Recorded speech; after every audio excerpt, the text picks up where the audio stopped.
Welcome back to The Full View. Some commentators believe that with the death of Archbishop Emeritus Desmond Tutu, South Africa has lost one of its remaining voices of conscience.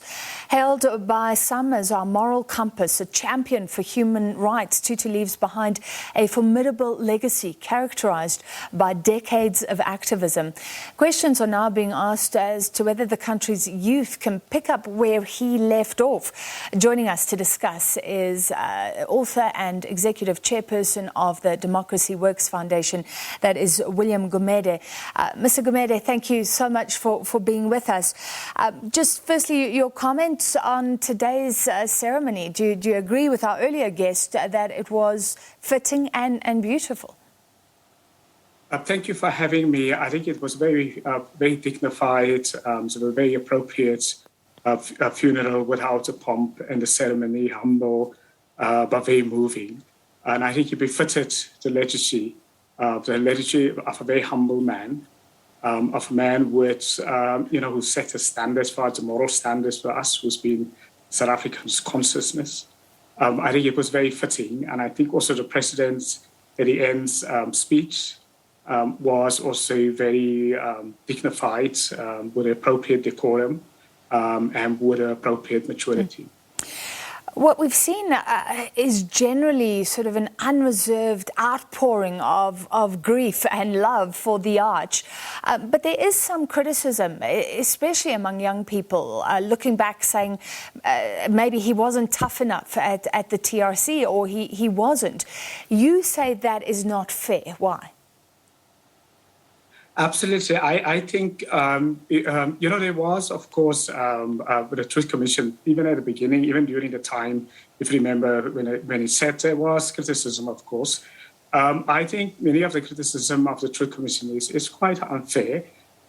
If I just take you back, when the Reconciliation Act was put together, it was a public process, civil society, ordinary citizens, political parties all contributed to make it, to set the outlines of what will be investigated and so on. So that was a public consensus approach. Secondly, in recommendations that the Truth Commission made, it's not a responsibility of Bishop Tutu to implement it. His was, and the Truth Commission, of course, was, they made their recommendations to government, and many of the recommendations, unfortunately, have not been implemented. For example, reparations itself haven't been implemented. So I think it's unfair to put the blame on Bishop Tutu, Archbishop, for some of the recommendations, which was the government's responsibility to implement. All right, and we'll talk about specifics, but this is also about young people and how they can carry on living that legacy, I guess. Let's listen to a quote from Alan Busak speaking earlier about this specifically. Stand up like he did. We will raise our voices like he did.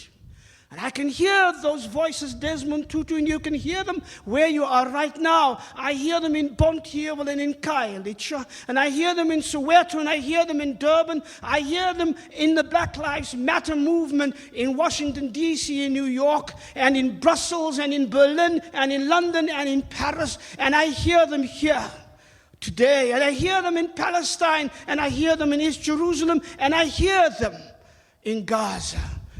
1,000 young Tutus, 1,000 young voices, 1,000 flames of hope, 1,000 young determined people who will say, as long as we remember you, Desmond Tutu, we will never give up.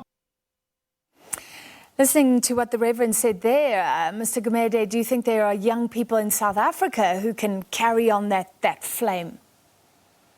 There are young people. I think there are young people presently,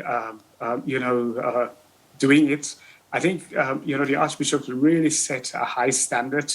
And I think maybe, there's about 3 or 4 things, I think, that he set a leadership standard.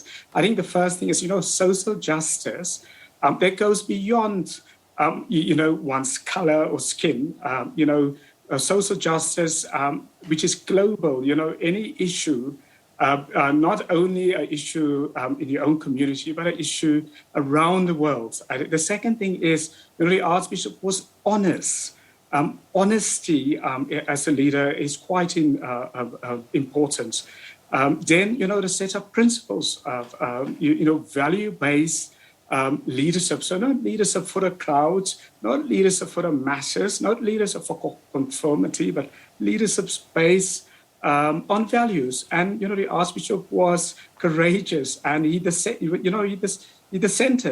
He often was alone when everyone else had a different view, when the masses had a different view. And I think that is important. And then lastly, the Archbishop was inclusive of everyone, not only of people of the same color or the same church or the same religion, but inclusive of everyone. And he serves in the best interest of everyone, not of an ethnic group, not of a color, not of his village, not of his township. And I think those are some of the principles that are, the leadership principles that the Archbishop set fast. Even speaking truth to power at risk to himself and to relationships. He endangered relationships, and he was willing to take people on. So your comment on that confrontation with Winnie Madikizela Mandela, which she said later she could never forgive him for, at the TRC. During the 80s, they were both these great leaders, and they were aligned, but the relationship may be becoming unrepairable after that. Yes, and maybe that is the value-based leadership. Sometimes you will have to be critical of those, of your struggle heroes, of your family, of your friends, of your church, your fellow faith members, and the relationship will be broken. But that is what courageous leadership is all about. To do the right thing, even if it meant at the end that you will lose valuable relationships, whether personal, whether it's friends, whether family, whether it's political party, whether it's community relationships, because, you have criticized people when they do wrong. Yeah.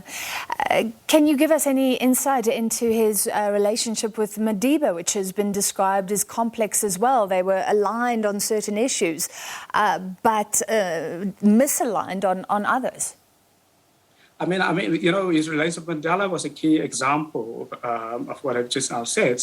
I mean, in '94, when Mandela became the president, a couple of days thereafter, he announced his cabinet, and then Tutu, issued us a statement and said to Mandela, why do you accept the payment and the benefits of the former apartheid cabinet? Why don't you cut the salaries of cabinets maybe to half or 2/3?